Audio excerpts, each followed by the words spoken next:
नंदन, नित्य नूतन नंद नंदन, अंतर को हो जाने दो, नव नव भव्य भाव भास्वर, निर्मल उज्ज्वल त्वन्मय, आविराविर्भव चिन्मय, यशोदा तनय, जगत में जीवन में मन में, जन गण में वन में भी, मेरे तुम रहो एकमात्र, लोचन रहे तब छवि सुधा पान पात्र। अपनी बात मेरे एक मित्र कहते हैं, तुम इस अंत में लिखे जाने वाले अंश को सबसे पहले लिख लेते हो। उनकी बात ठीक है। मैं पुस्तक को वहीं से लिखना प्रारंभ करता हूँ जहाँ से वह छपती है और पढ़ी जाती है। जानता हूँ कि 2 शब्द, अपनी बात, भूमिका आदि कहा जाने वाला यह अंश प्रायः अंत में, पुस्तक प्रायः छप जाए तब लिखा जाता है और इसमें अपनी कठिनाइयों की चर्चा होती है। पुस्तक की विशेषता भी कभी कभी कही जाती है। सहायकों को आभार, धन्यवाद आदि दिया जाता है और यह सब तो अंत में ही किया जा सकता है। मुझे इनमें से प्रायः कुछ नहीं करना रहता। पुस्तक के संबंध में कुछ कहना है तो वह वैसे ही अब भी है जैसे अंत में रहेगा। पुस्तक छपेगी ही, यही निश्चय नहीं रहता और इस बार तो अपने लिए ही लिखना है। छप जाए तो कन्हाई का कार्य, न छप जाए तो भी अपना उद्देश्य तो पूरा हो ही रहा है। आभार किसी को देना नहीं रहता, किसे दूं? कृष्ण साथ न दे तो कुछ लिखा ही न जाए। किंतु शाम को आभार, यह इतना संकोची और अपने से अभिन्न, इसका तो है ही सब कुछ। शब्द भी तो मेरे नहीं, लेखनी पकड़कर कागज काला करने का श्रम मात्र मैंने किया है। कोई कभी पढ़ सकता है, किंतु यदि उसके हृदय में इससे किंचित भी कृष्ण प्रेम की प्रतीति जागती है तो मैं अग्रिम आभारी। और यदि वह भक्त हृदय है तो उसकी अहेतुकी अकारण कृपा अपने आप मुझे प्राप्त होती है। ब्रजराज कुमार का यह चरित्र, वैसे तो यह भगवान वासुदेव, श्री द्वारिकाधीश तथा पार्थ सारथी के क्रम की अंतिम कड़ी है, किंतु अपने आप में स्वतंत्र है, विषय एवं शैली दोनों ही दृष्टियों से। पहले भगवान वासुदेव से जो कृष्ण चरित्र प्रारंभ हुआ वह ऐश्वर्य चरित्र पार्थ सारथी पर गया, वह भूभारहारी श्री हरि का पूर्णावतार चरित्र है। अनंत ऐश्वर्य, षोडश कला संपूर्ण, पूर्ण पुरुषोत्तम श्री कृष्ण का चरित्र है। वह श्री कृष्ण वासुदेव है, चतुर्भुज, शंख चक्र गदा पद्मधारी हैं। केवल गरुड़ ध्वज रथ ही उनका नहीं है, गरुड़ासन भी है। समस्त ऋषिगण श्री द्वारकाधीश को साधारण नारायण कहते हैं। उन्होंने स्वयं अपने संबंध में यह कहा है,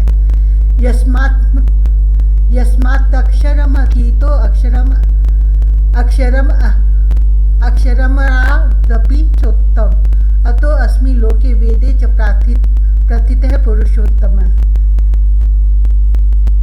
यस्मात्क्षरमतीतो अक्षरः यति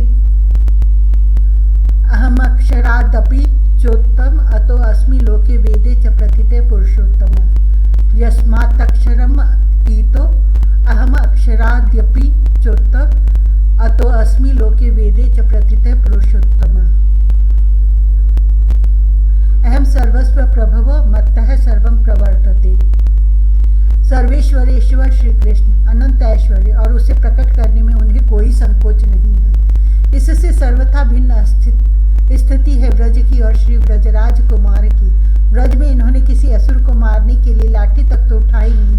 ब्रज में ही नहीं, ब्रजपति जब तक मथुरा में रहे तब तक भी, और प्रभास में, सिद्धपुर में भी ब्रजवासियों के सम्मुख श्री कृष्ण सदा द्विभुज है। ब्रज में ऐश्वर्य है, अनंत ऐश्वर्य है। ऐसा लगता है कि मथुरा, द्वारिका, हस्तिनापुर में इस ऐश्वर्य की केवल छाया है। ऐश्वर्य इतना प्रेमाच्छादित है कि दूसरे को तो दूर, स्वयं श्री कृष्ण को भी स्मरण नहीं रहता कि उनमें कुछ ऐश्वर्य भी है। इसलिए यह नंद नंदन अपने आप में परिपूर्ण, सर्वथा स्वतंत्र ही है। ऐसा कहने से मुझे कोई संकोच नहीं है। यह श्री कृष्ण का ब्रज चरित माधुर्य चरित है। इसमें माधुर्य से ऐश्वर्य सर्वथा आच्छादित है।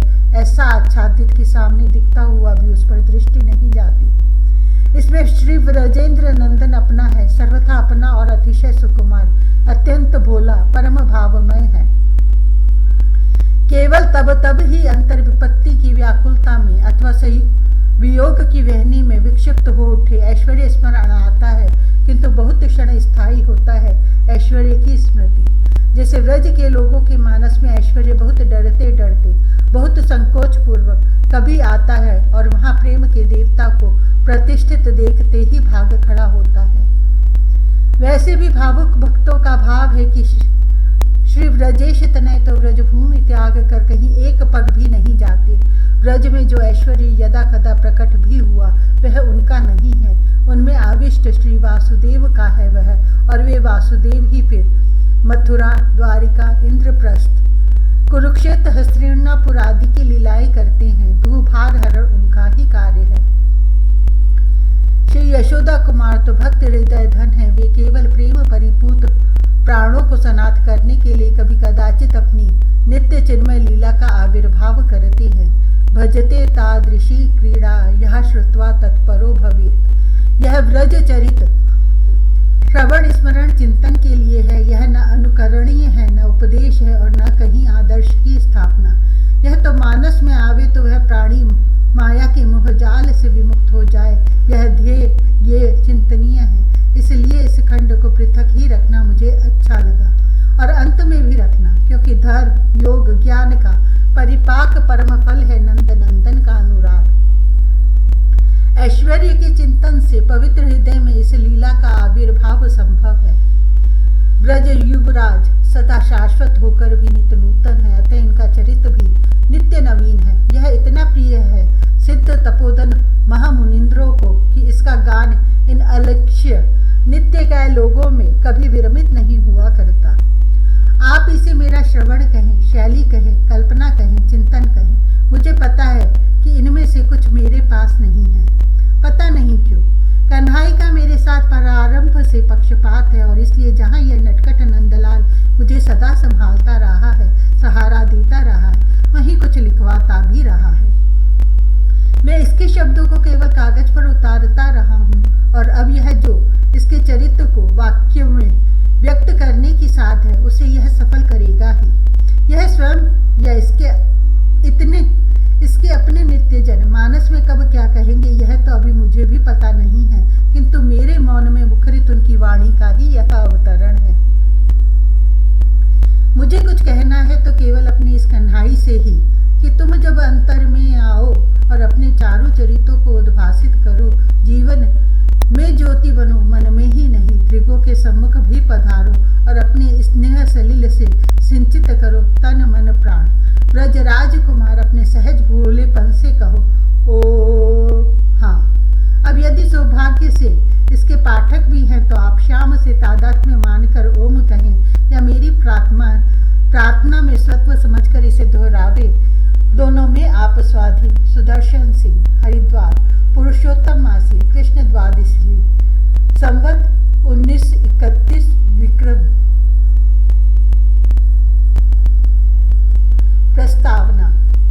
सृष्टि सत्य नहीं है, आभास मात्र है। भिन्न निमित्तोपादान कारण जो सत्ता है वह चिन्ह मात्र है। वह अद्वैत सत्ता निराकार, निर्विकार, निर्धर्मक, निर्विशेष, निर्गुण है, अतः निष्प्रयोजन है, क्योंकि प्रयोजन सदा व्यक्ति का होता है। उस अद्वैत सत्ता में व्यक्त अव्यक्त दोनों कल्पित है, अतः व्यक्ति भी उसमें स्वप्नवर्ती ही भासते हैं। वह सत्ता न किसी का प्रयोजन है, न उसका कोई प्रयोजन है और न उससे किसी के किसी प्रयोजन की पूर्ति होती, क्योंकि उसमें दूसरा है ही नहीं। श्रुति, शास्त्र और संतों की समस्त वाणी सब प्रयोजन है, यह व्यक्ति के लिए है। प्रयोजन ही व्यक्ति का होता है। श्रुति, शास्त्र, संत वाणी का प्रयोजन नहीं मानेंगे तो वह व्यर्थ हो जाएगी। प्रयोजन अधिकारी के अनुसार होता है, अतः यह वाणी भी अधिकारी के लिए उसके अधिकार के अनुरूप साधन का निर्देश करती है। अधिकारी का आधार है अंतःकरण, अतः समस्त वाणी सब साधन साध्य का निरूपण अंतःकरणवान पुरुष के लिए है।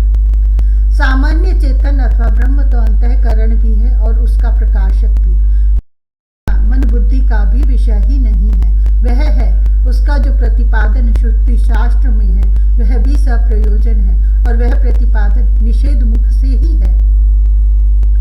वह सामान्य चेतन किंचित सविशेष हुए बिना किसी का प्रयोजन नहीं बनता और न उससे किसी के किसी प्रयोजन की पूर्ति होती। अतः उसका जो प्रतिपादन है श्रुति शास्त्र में वह उसे किंचित सविशेष बनाकर ही है। वह निर्विशेष है, निर्गुण है। यह कहना भी उसे सगुण सविशेष से कुछ भिन्नता विशेषता देता है या नहीं।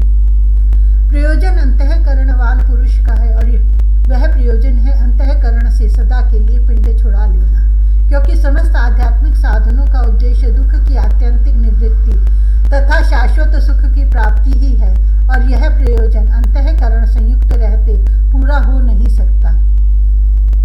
अंतःकरण त्रिगुणात्मिका प्रकृति का कार्य है, अतः उसमें कोई एक जागृत नहीं रह सकता। उसमें तो कभी सत्व गुण, कभी रजोगुण तथा कभी तमोगुण का प्राबल्य होगा ही। अतः दुख की आत्यंतिक निवृत्ति का अर्थ ही है अंतःकरण की अंत्येष्टि। सामान्य चेतन निष्प्रयोजन भले हो, किंतु जब वह वृत्त्यारूढ़ होता है तब अंतःकरण आरूढ़ चेतन से उसका तादात्म्य हो जाता है। इस तादात्म्य को ही ब्रह्माकार वृत्ति कहते हैं और यही मुक्ति का हेतु है, क्योंकि सामान्य चेतन से एकत्व का बोध होने पर अंतःकरण का बोध हो जाता है।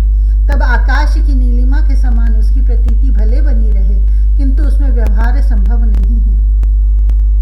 प्रतीति से तादात्म्य होकर ही व्यवहार होता है। रज्जु में सर्प की प्रतीति है, तभी तक उससे बचना और उसे मारने का प्रयत्न है। उसकी प्रतीति भले सर्पाकार बनी रहे, वह रज्जु है, यह जानते ही उसके साथ सर्पवत व्यवहार समाप्त हो जाता है। वृत्त्यारूढ़ सामान्य चेतन व्यवहार का निर्वर्तक है। एक बार एक क्षण के लिए ही रज्जु के ठीक स्वरूप का बोध हो जाने पर उसको बार बार देखना आवश्यक नहीं रहता और न उसके साथ सर्प का व्यवहार ही रह जाता। ऐसे ही अंतःकरण का बोध हो जाने पर उसके साथ व्यवहार नहीं रह जाता और अंतःकरण बिना चेतन के तादात्म्य के कोई वस्तु नहीं है कि वह स्वयं सक्रिय रहेगा। जैसे गगन की नीलिमा स्वयं कुछ कर नहीं सकती। शरीर की अत्यंत सामान्य आवश्यक क्रिया भी अंतःकरण के साथ किंचित तादात्म्य होने से ही होती है। इसलिए सप्तम भूमिका में उनकी भी निवृत्ति मानते हैं। यह असंभव है कि अंतःकरण का बोध भी हो और वह राग द्वेष आदि सबको लिए सक्रिय भी रहे। अतः जहाँ भी ऐसा होता है, अद्वैत तत्व बोध का केवल बौद्धिक विलास है और वह किसी को मुक्त नहीं करता, क्योंकि सामान्य चेतन में बंधन था ही नहीं और जिसमें बंधन था वह अंतःकरण से तादात्म्य तोड़कर बंधन मुक्त हुआ नहीं। तादात्म्य टूट गया होता तो आभास मात्र अंतःकरण में सक्रियता समाप्त हो जाती। यह चेतन का वृत्त्यारूढ़ होना क्या है? यह एक कल्पित स्थिति है। जैसे स्वप्न का रोग स्वप्न की ही औषधि से मिटता है, वैसे ही सृष्टि की कल्पना के कारण जो अंतःकरण की कल्पना करके उससे कल्पित रूप में तादात्म्यपन्न हो गया है, वह उस कल्पित अंतःकरण की कल्पित वृत्ति में कल्पित ब्रह्म की कल्पना करके इस तादात्म्य से मुक्त होता है। ब्रह्म कल्पना का विषय कभी बनता नहीं, अतः वृत्ति में आया ब्रह्म कल्पित ही होता है, किंतु यह कल्पित ब्रह्माकार वृत्ति सकल अनर्थ की निवर्तिका है। श्रुति शास्त्र संतवाणी मात्र सप्रयोजन है। यह प्रयोजन सृष्टि में संसार में है और सप्राण मानव के लिए शरीरधारी के लिए है। इस स्तर पर सृष्टि शरीर संसार इस सब को सत्य मानकर ही साधक को चलना पड़ता है, अन्यथा प्रयोजन पूर्ति के पश्चात तो जैसे शरीर तथा संसार का वाद होता है, शास्त्र का भी वाद हो जाता है। इस शरीर एवं संसार को सत्य मानकर ही हम अनंत काल से व्यवहार कर रहे हैं। इसी में जन्म मरण है, इसी में सुख दुख है और इसी के सुख दुख जन्म मरण के बंधन से छुटकारे का साधन शास्त्र बतलाते हैं। अब सामान्य चेतन को छोड़ दे तो इस संसार के दो चेतन और स्पष्ट हैं। एक शरीर में अंतःकरण में अभिमान करने वाला जीव चेतन, यही जन्म मरण के बंधन में पड़ा है, यही सुख दुख का भोगता है और इसी का साधन करके मुक्त होना है। कार्य करण कर्तृत्व हेतु प्रकृति रुच्यते पुरुष सुख दुखानां भोक्तृत्व हेतु रुच्यते पुरुष प्रकृतिस्थो ही भुंक्ते प्रकृति जान गुणान्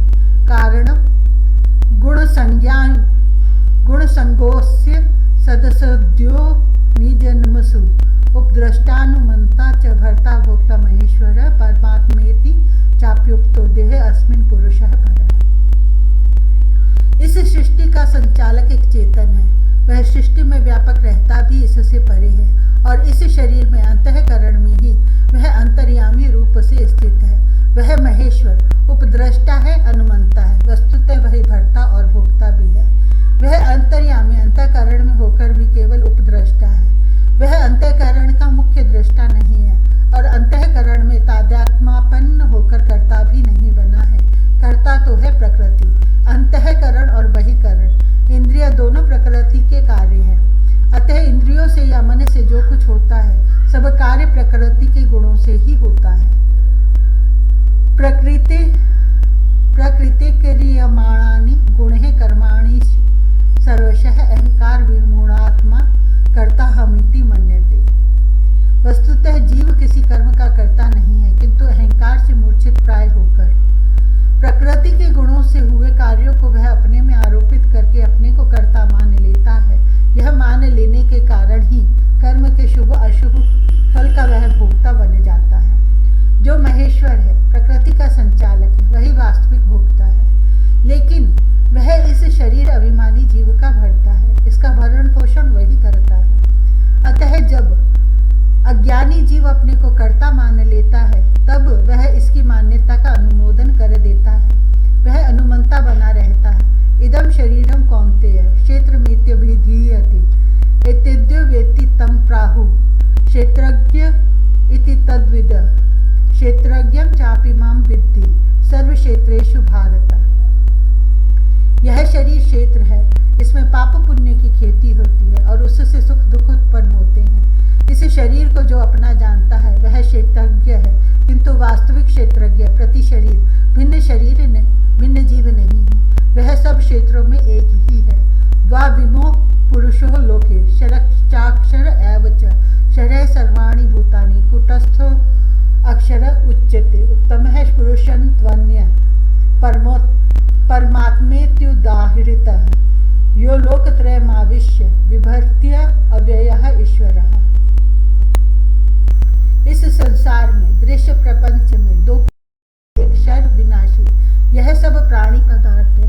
परिवर्तनशील संपूर्ण पंचभूतात्मा सृष्टि क्षर है। इस कूट झूठ प्रतीयमान में जो अविनाशी नित्य अक्षर स्थिर है वह जीव है। वह एक एक अंतःकरण को अपना माने बैठा है। इन दोनों अक्षर से जो उत्तम है वह अन्य है, इनसे परे है, उसे परमात्मा कहा जाता है। वह तीनों लोकों में प्रविष्ट होकर इनका धारण करता हुआ भी अव्यय है, निर्विकार है। यह अव्यय परमात्मा अंतर्यामी पुरुष है। अब प्रश्न है कि यह निर्विशेष है या सविशेष, सगुण है या निर्गुण है। इतना ध्यान रखें कि यह प्रश्न सामान्य चेतन के संबंध में नहीं है। यह प्रश्न भर्ता भोक्ता महेश्वर अंतर्यामी के संबंध में है। जो भर्ता भोक्ता महेश्वर है, जो सृष्टि का कर्ता पालक संहारता है, वह निर्गुण निर्विशेष कैसे होगा? वह सगुण है, सविशेष है। वह अक्षर पुरुष से अन्य है, यह उसकी विशेषता है। असार, वह भरता है, भोक्ता है, संचालक है, यह उसके गुण है। सृष्टि है तो उसका संचालक, पालक सगुण ईश्वर भी है। जैसे शरीर है तो शरीर अभिमानी जीव भी है, वह अंतर्यामी ईश्वर भी।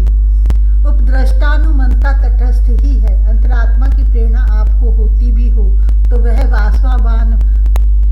वासनावान मन की, शैतान की प्रेरणा है अथवा सचमुच अंतर्यामी की प्रेरणा है, यह निर्णय कर लेना बहुत ही कठिन है। यह अंतर्यामी भी निर्गुण निर्विशेष बना रहता है, तब तक आप उसकी ओर नहीं देखते। अविदितो देवो नैनम पुनंती। जो इस अंतर्यामी को नहीं जानता उसे यह पवित्र नहीं करता। व्यापक एक ब्रह्म अविनाशी सत्य चेतन घन आनंद राशि अस्प्रभु हृदय अछत अविकारी सकल जीव जगदीन दीन दुखारी। यह व्यापक एक अविनाशी सच्चिदानंद घन सामान्य चेतन ब्रह्म है। ऐसे भ्रम में मत पड़िए, क्योंकि सामान्य चेतन में तो हृदयस्थ का भेद नहीं है। यह है हृदयस्थ अंतर्यामी और प्रभु है, सर्वसमर्थ है, किंतु इसके हृदय में रहते हुए भी सब जीव दीन है, दुखी है, क्योंकि यह अविकृत है। इसमें अपनी ओर से कोई क्रिया नहीं है, न क्रूरता न कठोरता। यह अविकारी तभी तक अविकारी है जब तक आप इसे ऐसा रहने देते हो। आप इससे तटस्थ हो तो यह भी आपसे तटस्थ भरता भोक्ता बना बैठा है। इसका स्वभाव है ये यथा माम प्रपद्यन्ते तांस तथैव भजाम्यहम्। अतः जब आप इसकी ओर देखने लगते हो, इससे अपेक्षा करते हो, तो यह आपसे तटस्थ नहीं रह सकता। यस्मात्तक्षरम अतीतो अहम अक्षरादपि चोत्तम अतो अस्मि लोके वेदे च प्रथितः पुरुषोत्तमः। यो मामेव सम्मूढ़ा जानाति पुरुषोत्तमः स सर्वविद भजति माम सर्वभावेन भारत। क्षर से विनाशी से वह अतीत है, परे है, किंतु अक्षर से परे कैसे होगा। अक्षर से उत्तम है, वह अक्षर का सखा है, किंतु वरिष्ठ सखा है। श्रुति ने कहा है द्वा सुपर्णा स युजा सखाया।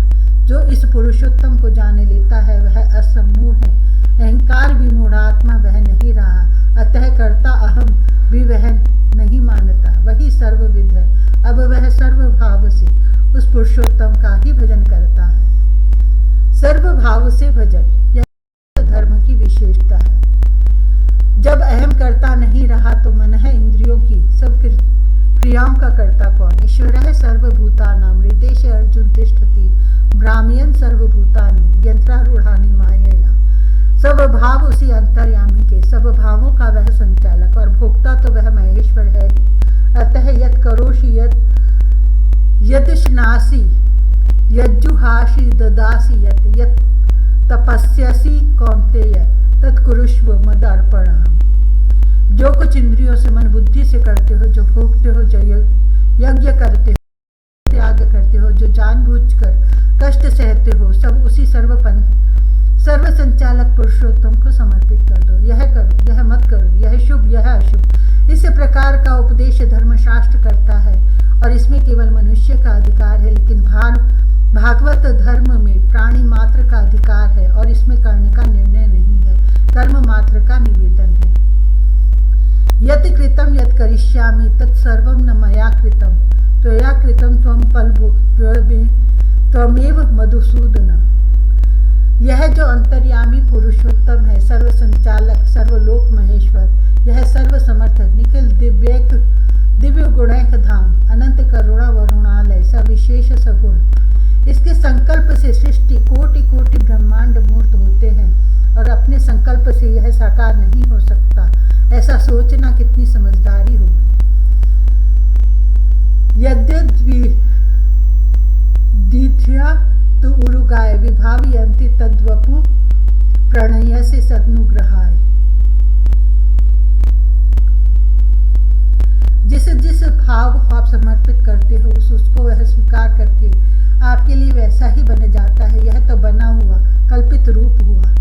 एक वेदांती परिचित ने कहा, मैं हानि क्या है।